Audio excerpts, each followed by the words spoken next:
Welcome to this carousel. First, I'd like to say a few words about the structure of our carousels, followed then by their aim.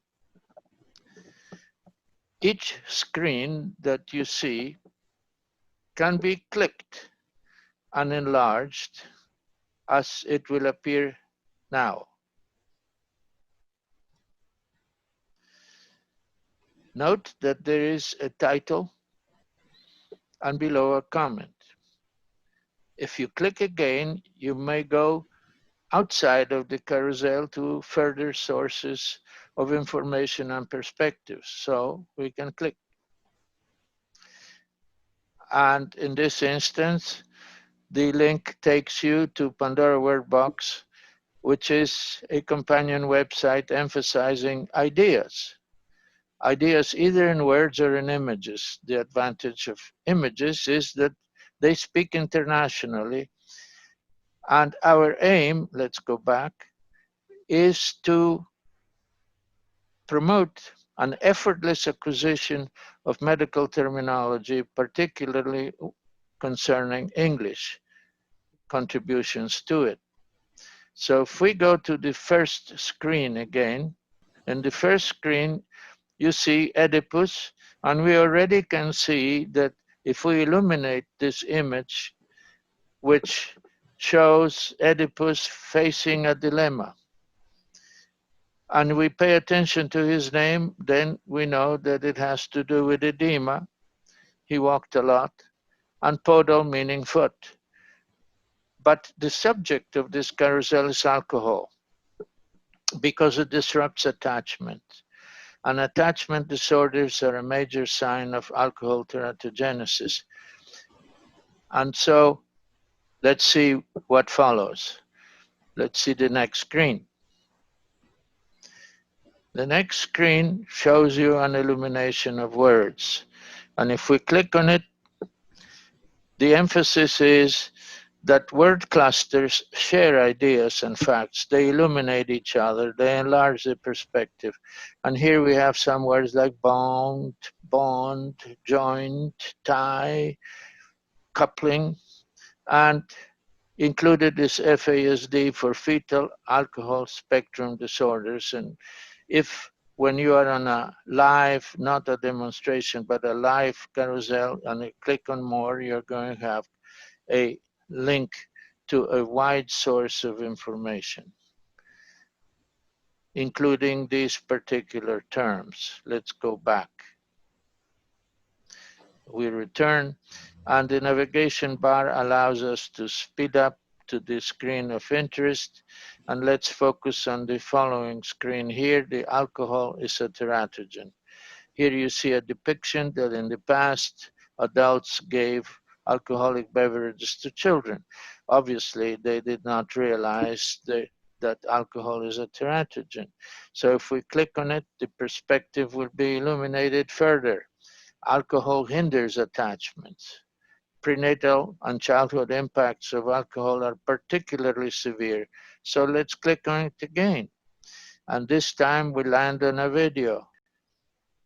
And let's listen.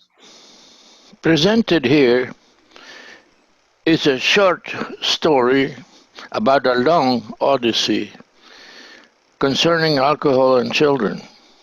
And if we now continue, you could watch that video from start to finish. Here is another screen. We're not going to be clicking for the interest of brevity, but it's a famous picture of Psyche. We know that a healthy psychology requires attachments. You need to be attached to somebody, to something. And we'll continue to the next screen. And here we have a perspective of what are attachment disorders currently, mood disorders. And I'm curious. I wasn't so curious at the picture of Psyche, but now I am curious about attachment disorders. Let's click, and we're going to enlarge this, and the title tells you it has to do with neurobehavioral development, but all of it is part of morphogenesis, so that Attachment disorders, now called mood disorders, are not only the most important manifestation of alcohol teratogenesis, but concurrently there may be structural malformations such as microcephaly, dysmorphology signs, growth alterations. And if we click, we go further and you can explore then all the webinars to do with dysmorphology or teratology or achondroplasia or alcohol or whatever you choose. So we can go back.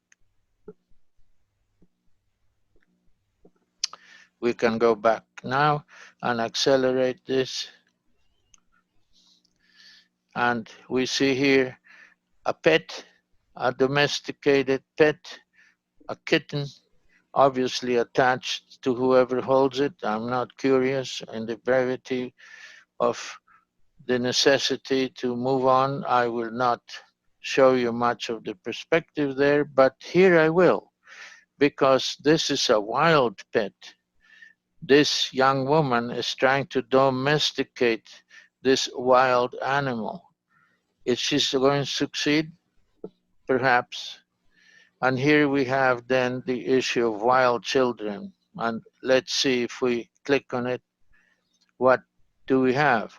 Maybe I like to see this perspective.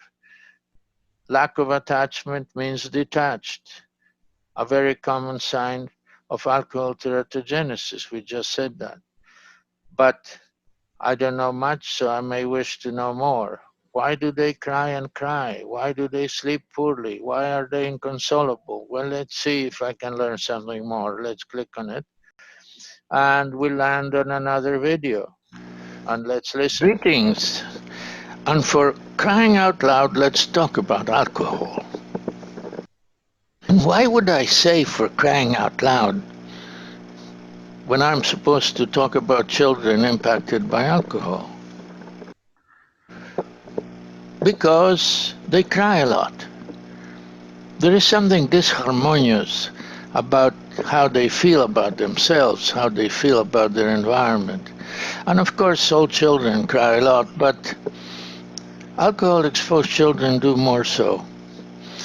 And of course, just like other children, crying is replaced as they grow older by other behaviors, and in the case of alcohol exposure, by other signs of distemper, of disharmonious development of their character. It may go as far as behaviors that can be considered antisocial and even criminal. You can see the whole video if you so wish, and we move on beyond the screen where we left the carousel, and now we have the next one. We're not going to click on it, but I think it's enough to show that early intervention, bonding, can create attachments. This young student visits this orphan repeatedly. Their smile tells you the story. So it's not an irreversible situation. What is irreversible is that children impacted by alcohol very often are abandoned. All orphans are to some degree at risk of developing attachment disorders because they don't have whom to attach to. So let's go to the next screen, and I think this generally is the most popular one. We have reached the end. I hope I see you soon, but if you click, maybe I can convince you that you should see our companion websites. And if you click on this link, as we're going to click now, you are going to see then a menu of webinars. Please remember that you could see a functional carousel, not just this video, where you can control your clicks and how much time you spend on each screen and what do you see, which videos you want to see partially or completely. So good luck, and again, with best wishes, I hope to see you soon.